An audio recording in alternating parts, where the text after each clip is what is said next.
Andrea never doubted the quote-unquote fact that life was more difficult for a woman than for a man. When she examined her beliefs, this escaped her. The invisible belief, however, affected her behavior and experience. Now she understands it and can deal with it as belief, and not as a condition of reality over which she has no control. Bridge beliefs may become available to you in the dream state. If so, the conscious knowledge may appear suddenly in the middle of your waking day. A reconciliation will be felt within the self following such a conscious understanding, though the dream itself may not be consciously remembered. In the dream, various symbols may be used. Each person will vary in this regard. When such dreams are remembered, however, individual symbols, such as crossing a river safely or an ocean, or bridging a gap or an abyss, are often involved.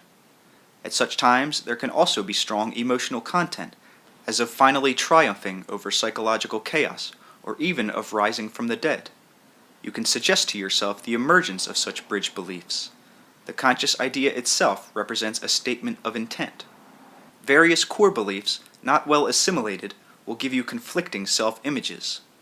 Now, there is a difference between freely experimenting with and enjoying various styles of dress, attitudes, and behavior, and finding yourself quote-unquote lost in a compulsion to change your appearance, attitude, and behavior.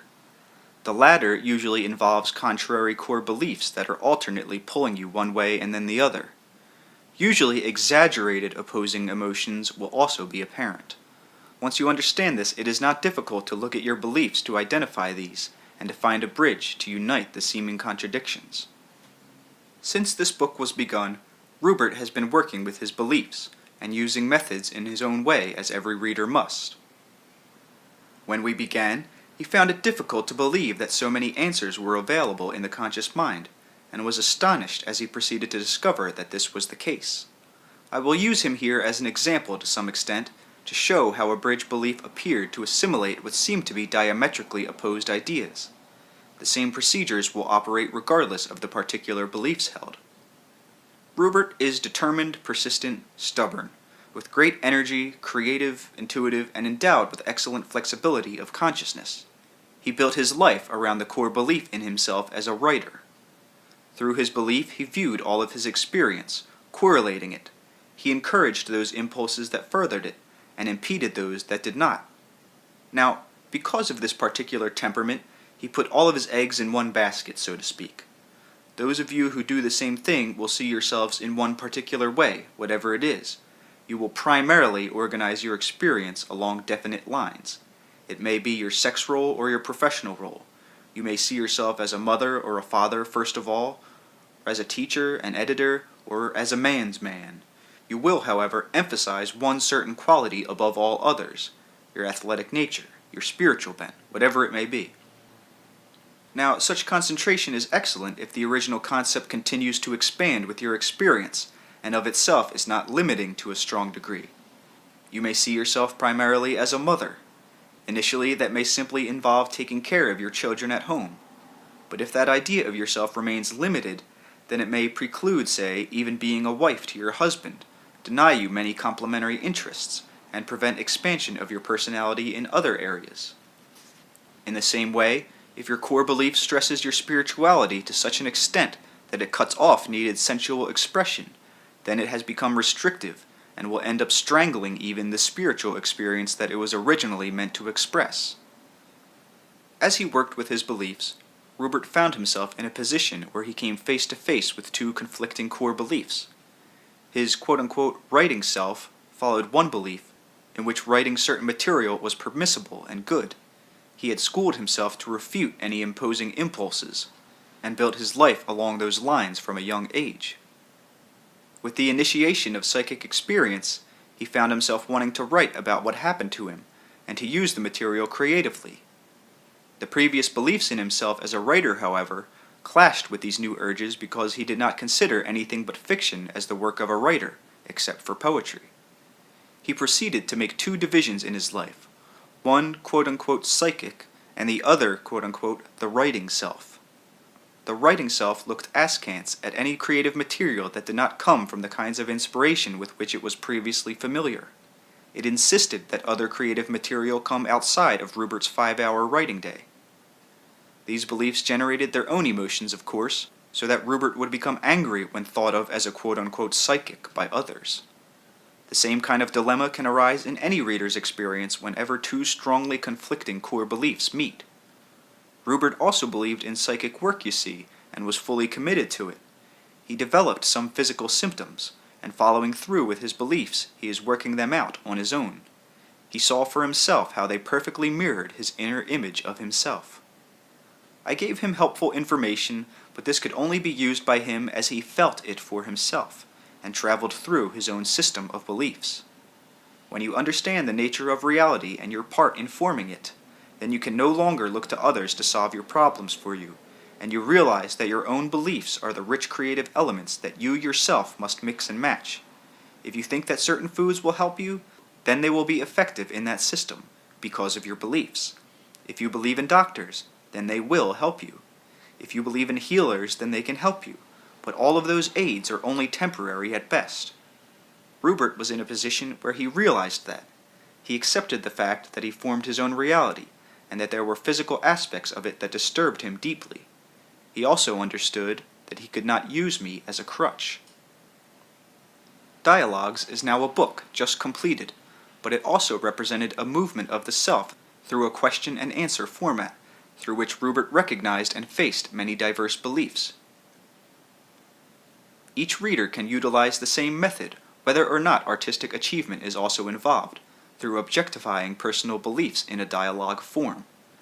This also happens frequently in the dream state, when you allow your natural creativity so much freedom.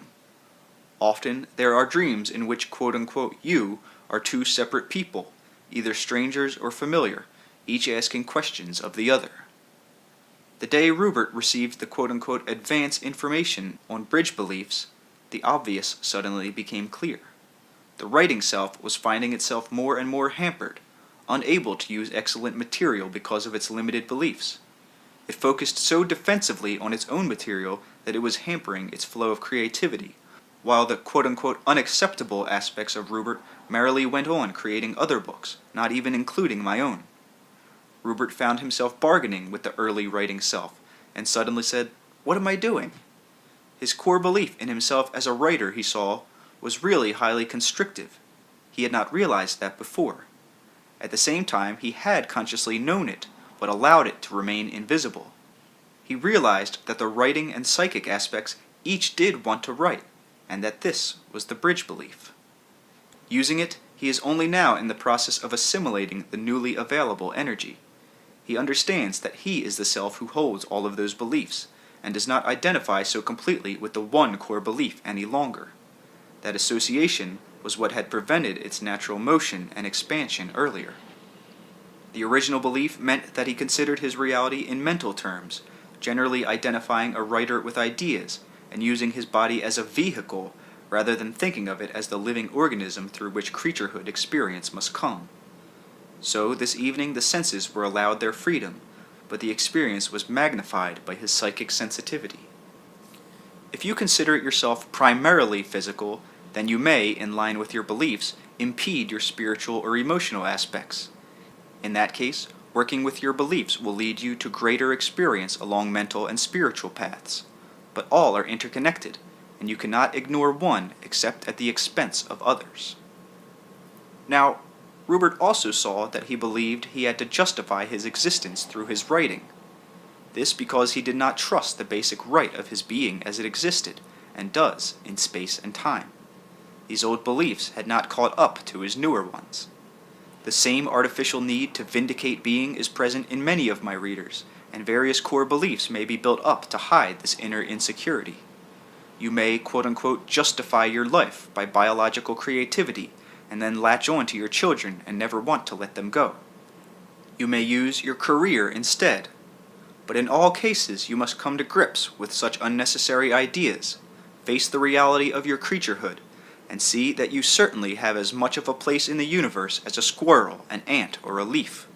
You do not question their right to exist. Why question your own?